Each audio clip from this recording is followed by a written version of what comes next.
സംഭവിച്ചത് ഇതാണ്. കഴിഞ്ഞ കുറെ ദിവസമായിട്ട് സിനിമാ നടന്മാരെ ഇവർ വേട്ടയാടിക്കൊണ്ടിരിക്കുന്നു. പലരെയും കയ്യിൽ കിട്ടുന്നില്ല. മിണ്ടിയത് കുറ്റത്തിന് ഗണേഷ് കുമാറിനെയും മുകേഷിനെയും ഇവർ കുരിശിലേറ്റി. മിണ്ടാതിരുന്ന കുറ്റത്തിന് മമ്മൂട്ടിയെയും മോഹൻലാലിനെയും കുരിശിലേറ്റി. മമ്മൂട്ടി മുകളിലേക്ക് നോക്കിയിരിക്കുന്നു എന്ന് പറഞ്ഞ് ചീത്ത പറഞ്ഞു. മോഹൻലാൽ താഴേക്ക് നോക്കിയിരിക്കുന്നു എന്ന് പറഞ്ഞ് ചീത്ത പറഞ്ഞു. നിങ്ങളെല്ലാം കേട്ടതല്ലേ?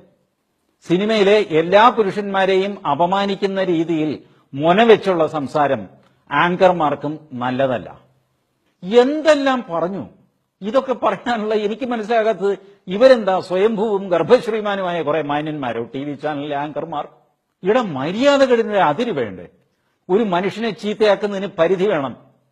വിനു, മനുഷ്യന്റെ സാമാന്യ ബുദ്ധിയെ ചോദ്യം ചെയ്തത്. ഒരു മനുഷ്യനെ ദ്രോഹിക്കാനായിട്ട് ഇത്രയധികം കളി കളിക്കരുത് വിനു.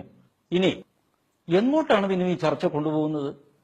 ഒരു കാര്യം പറയാം വിനു, വിനുവിനും കുറെ കൂട്ടാളികൾക്കും അമ്മയിലെ കുറച്ചു പേരോട് ദേഷ്യമുണ്ട്. ആ ദേഷ്യം മറ്റേതെങ്കിലും രീതിയിൽ തീർക്കുക.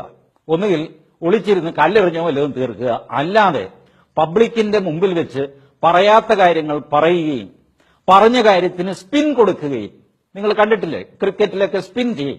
തള്ളവിരലുകൊണ്ട് ഒരു ലാസ്റ്റ് മിനിറ്റിൽ ഒന്ന് സ്പിൻ ചെയ്ത് കഴിഞ്ഞാൽ ഇങ്ങോട്ട് പോകും എന്ന് വിചാരിക്കുന്ന പന്ത് അങ്ങോട്ട് പോകും. ഇത് വാർത്തയും വാക്കുകളും എടുത്ത് നമ്മുടെ നേർക്ക് സ്പിൻ ചെയ്ത് എറിയുന്ന സമ്പ്രദായമാണ് വിനു കാണിക്കുന്നത്. ഇത് സത്യസന്ധമായ പത്രപ്രവർത്തനമല്ല.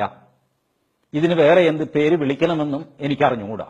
അതുകൊണ്ടാണ് തുടക്കത്തിലേ ഞാൻ പറഞ്ഞത്, ഈ നടിയെ ഉപദ്രവിച്ച കേസിൽ ചില നടന്മാരെ പ്രതിസ്ഥാനത്ത് സങ്കല്പിച്ച് കേരളത്തിലെ ചാനൽ ചർച്ചകളിലെ തമ്പുരാക്കന്മാരായ വിനുവും ഷാനിയും വേണുവും ഒക്കെ കൂടെ നടത്തുന്ന കപട നാടകങ്ങളാണ് നമ്മളിപ്പോൾ കണ്ടുകൊണ്ടിരിക്കുന്നത്. ഈ കലാപരിപാടി കേരളത്തിലെ ചാനൽ ആങ്കർമാർ അവസാനിപ്പിക്കുന്നതാണ് നല്ലത്. അല്ലെങ്കിൽ ജനവും പോലീസും ഒക്കെ കൂടെ ഇത് അവസാനിപ്പിച്ച് കയ്യിൽ തരും. നിങ്ങൾ ഇളിഭ്യരായി നിൽക്കേണ്ടി വരും.